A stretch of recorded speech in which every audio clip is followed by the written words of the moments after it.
Exams daily tech Tamil நேயர்கள் அனைவருக்கும் வணக்கம். இன்னைக்கு நம்ம என்ன பார்க்க போகிறோம் அப்படின்னா மெக்கானிக்கல் கேஜஸ். சரிங்களா? ஸோ ஃப்ளூயிட் மெக்கானிக்ஸ் பார்த்துட்டு இருக்கோம். ஸோ ஃப்ளூயிட் மெக்கானிக்ஸில் ப்ரெஷர்னா என்னென்னு பார்த்துட்டோம்.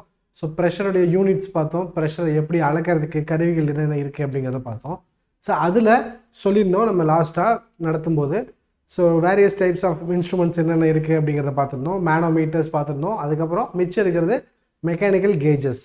ஸோ இந்த மெக்கானிக்கல் கேஜஸை பற்றி தான் பார்க்க போகிறோம் இன்றைக்கி. வாங்க பார்க்கலாம். ஸோ இந்த வீடியோ பார்க்குறதுக்கு முன்னாடி நீங்கள் டைப்ஸ் ஆஃப் ஃப்ளூயிடோட டைப்ஸு, ப்ராப்பர்ட்டிஸ், அது என்னென்ன மெஷர் பண்ணுறதுக்கு இன்ஸ்ட்ருமெண்ட்ஸ் இருக்குது எல்லாமே வந்து நம்ம லைவ் கிளாஸஸில் ஏற்கனவே நடத்தியிருக்கோம். அதை பார்த்துக்கோங்க. ஸோ அந்த லைவ் கிளாஸஸ்லேயே நம்ம சொல்லியிருந்தோம் இந்த மாதிரி வந்து கேஜஸை பற்றி மட்டும் தனியாக ஒரு வீடியோ போடுறதா சொல்லியிருந்தோம். ஸோ அந்த வீடியோ தான் இந்த வீடியோ. ஓகேங்களா? ஸோ பாருங்கள். ஸோ மேஜராக ப்ரெஷர் கேஜஸை வந்து எப்படி கிளாஸிஃபை பண்ணுறாங்க அப்படின்னு பார்த்தீங்கன்னா, ப்ரெஷர் கேஜஸை 3 டைப் ஆஃப் கிளாஸிஃபை பண்ணுறாங்க. ஸோ ஒன்று என்னன்னு பார்த்தீங்க அப்படின்னா போர்டன் டைப் ப்ரெஷர் கேஜ், இன்னொன்று diaphragm type pressure gauge, third type vacuum type pressure gauge. சரிங்களா? ஸோ இந்த 3 டைப் தான். ஸோ ஏன் ப்ரெஷர் கேஜஸ் யூஸ் பண்ணுறாங்க அப்படின்னு பார்த்தீங்க அப்படின்னா, ஸோ மேனோமீட்டர்ஸ் யூஸ் பண்ணிக்கிட்டு இருந்தாங்க. ஒன்று வந்து மேனோமீட்டர், இன்னொன்று வந்து என்னது கேஜஸ், மெக்கானிக்கல் கேஜஸ். ஸோ இதில் பார்த்தீங்க அப்படின்னா மேனோமீட்டர்ஸில் பார்த்தீங்க அப்படின்னா லைட் ஃப்ளூயிட் மட்டும்தான் யூஸ் பண்ண முடியும். அதாவது மீன்ஸ் லோ ப்ரெஷர் மட்டும்தான் யூஸ் பண்ண முடியும். ஓகேங்களா? So when the pressure is getting higher, அதாவது அதிகமான ப்ரெஷரை வந்து நீங்கள் கொண்டு வரும்போது என்ன ஆகுது அப்படின்னா மேனோமீட்டரில் ஹெவி லிக்யூட் அதிகமாக யூஸ் பண்ண வேண்டிய கட்டாயத்துக்கு தள்ளப்படுறோம். ஸோ மெர்க்குரி வந்து அதிகமாக யூஸ் பண்ணுற மாதிரி இருக்குது. இல்லாட்டி அந்த கேஜஸோட காம்ப்ளிகேஷன்ஸ் வந்து அதிகமாகுது. ஸோ ரொம்ப பெருசாகுது. ஹை ப்ரெஷரை வந்து நீங்கள் இது பண்ணணும் அப்படின்னா, ஹோல்டு பண்ணணும் அப்படின்னா அது என்ன ஆகுது, ஹை ப்ரெஷருக்கு வந்து கொடுக்க உங்களோட அந்த கன்ஸ்ட்ரக்ஷனும் வந்து பெருசாகிட்டே போகுது. ஓகேங்களா? ஸோ அதனால் என்ன ஆகுது அப்படின்னா நமக்கு வந்து ரொம்ப காஸ்ட் வைஸ் பார்த்தீங்கன்னா ரொம்ப காஸ்ட் அதிகமாகிட்டே போகுது. ஸோ இதை கண்ட்ரோல் பண்ணுறதுக்கு என்ன பண்ணாங்க அப்படின்னா கேஜஸை கொண்டு வந்தாங்க. ஸோ மெக்கானிக்கல் கேஜஸை கொண்டு வர்றாங்க. அப்போ தான் இன்ட்ரடியூஸ் பண்ணுறாங்க. ஸோ கேஜஸ் வர்றதுனால என்ன ஆகுது அப்படின்னா so medium type and high type.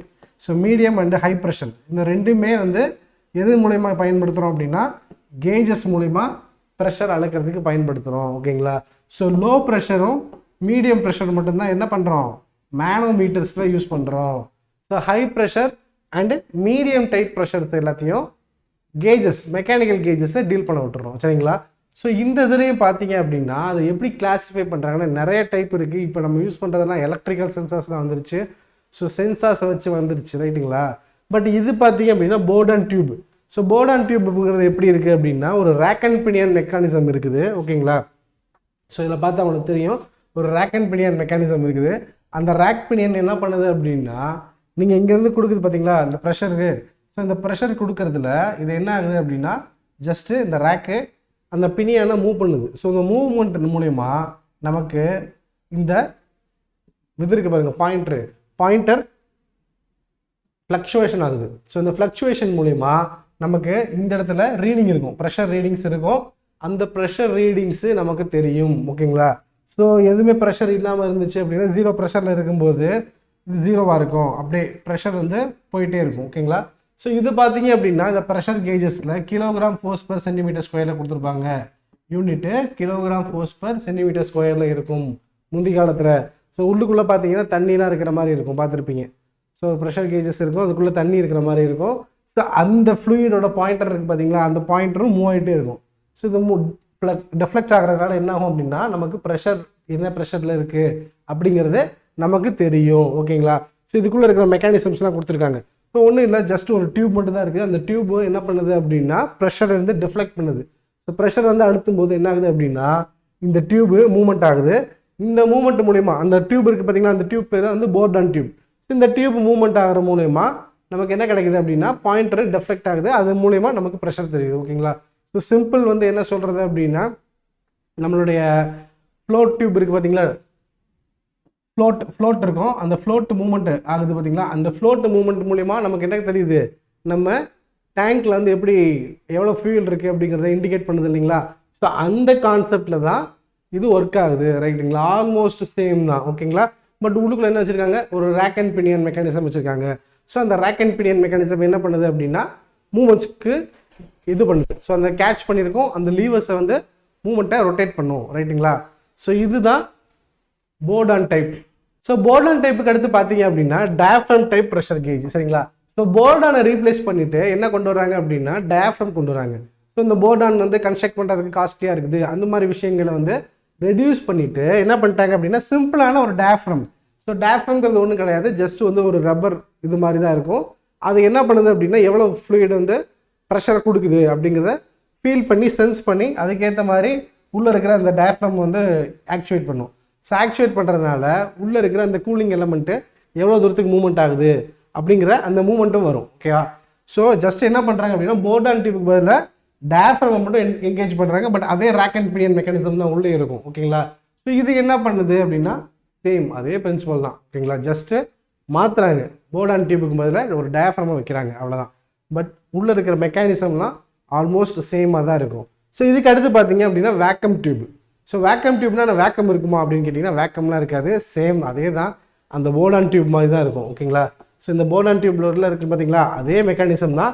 So இதை எதுக்கு யூஸ் பண்ணுறாங்கன்னா வேக்கம் ப்ரெஷரை மெஷர் பண்ணுறதுக்கு யூஸ் பண்ணுறாங்க. ஓகேங்களா? ஸோ இண்டிகேட்டிங் நீடில் போர்டான் டியூபு அதே ஸ்டேட் தான். ஓகேங்களா?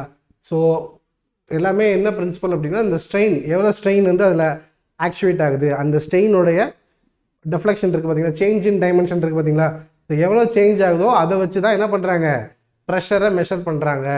ஸோ இங்கே பார்த்தீங்க அப்படின்னா ஸ்ட்ரெயின் கேஜஸ் தான் நிறையா யூஸ் பண்ணுறாங்க. ஸோ பாலம்லாம் பெரிய பெரிய பாலம் கட்டுறாங்க அப்படின்னா அந்த பாலத்தில் என்ன பண்ணுவாங்க அப்படின்னா ஸ்ட்ரெயின் கேஜஸ் வச்சுருப்பாங்க. ஸோ ஸ்ட்ரெயின் கேஜஸ் வச்சுருப்பாங்க. நம்ம லாரிலாம் வெயிட் அளக்கிறதுக்கு யூஸ் பண்ணுறாங்க பார்த்தீங்களா, ஸோ அதெல்லாம் வந்து ஸ்ட்ரெயின் கேஜஸ் பிரின்சிபல் தான். ஸோ ஸ்ட்ரெயின் என்ன ஆகும் அப்படின்னா சம் வெயிட் வந்து ஆக்சுவேட் ஆகும்போது என்ன ஆகும் அப்படின்னா ஒரு ஸ்ட்ரெஸ் அதுமாதிரி ஆக்ட் ஆகுது இல்லைங்களா, அதனால் என்ன ஆகுது அப்படின்னா ஸ்ட்ரெயின் உருவாகும். ஸோ எவ்வளோ ஸ்ட்ரெயின் இருந்திருக்கு அப்படிங்கிறத பார்த்து அந்த ஸ்ட்ரெயினுக்கு ஏற்ற மாதிரி இவ்வளோ லோடு இருக்கும் அப்படிங்கிறத என்ன பண்ணியிருப்பாங்க அப்படின்னா கால்குலேட் பண்ணி வச்சுருப்பாங்க, ப்ரீ டிஃபைன் வேல்யூஸை செட் பண்ணி வச்சுருப்பாங்க. ஸோ அதுக்கு ஏற்ற மாதிரி நமக்கு வேல்யூஸ் தெரியும். ஓகேங்களா? ஸோ நம்ம முந்தைய காலத்துலலாம் வெயிட் பார்க்குறதுக்குன்னு ஒரு மிஷின் இருக்கும். ஸோ இப்போ எல்லாமே காயின்ஸ் போடுவோம். அப்போ என்ன ஆகும் அப்படின்னா உள்ளே இருக்கிற அந்த இது வந்து கீழே இறங்கும், நம்ம நிற்கிற பிளாட்ஃபார்மு கீழே இறங்கும். ஸோ இறங்கும் போது என்ன ஆயிடும், உள்ளுக்குள்ளே இருக்க அந்த வெயிட்டு மூவ்மெண்ட் ஆகும். ஸோ இது எல்லாமே வந்து சேம் இதே பிரின்சிபல் தான். ஓகேங்களா? ஸோ அந்த பிரின்சிபலை வச்சு தான் அவங்க என்ன கொண்டு வந்திருக்காங்க, இந்த ஸ்ட்ரெயின் கேஜஸை எவால்வ் பண்ணியிருக்காங்க. ஸோ ஓகேங்களா? ஸோ இதுதான் அதுக்காக தான் நம்ம என்ன பண்ணுறோம், பழசு முந்தி என்ன காலத்தில் என்ன யூஸ் பண்ணாங்க அப்படிங்கிறத தெரிஞ்சுக்கிட்டோம்னா நம்ம அதுக்கு தகுந்த மாதிரி இப்போ லேட்டஸ்ட்டாக நம்ம என்ன கண்டுபிடிச்சிருக்கோமோ அதை கொண்டு வந்து நம்ம என்ன பண்ணிக்கலாம், அட்வான்ஸ் டெக்னாலஜிஸை டெவலப் பண்ணிக்கலாம். ரைட்டுங்களா? ஸோ அதுக்காக தான் இது எல்லாமே நம்ம பார்க்குறோம். ஓகேங்களா? ஸோ இதுதான் வந்து ஒரு type of measure instrument pressure gauges. சரிங்களா? ஸோ இதோட ப்ரெஷர் மெஷர்மெண்ட் டிவைசஸ் முடிஞ்சிருச்சு. ஓகேங்களா? ஸோ இதுக்கு அடுத்த கிளாஸஸில் அடுத்தடுத்து நம்ம நிறைய கண்டென்ட்ஸ் கொடுப்போம். அது வரைக்கும் நம்ம சேனலில் கண்டினியூஸாக இணைஞ்சிருங்க. நன்றி, வணக்கம்.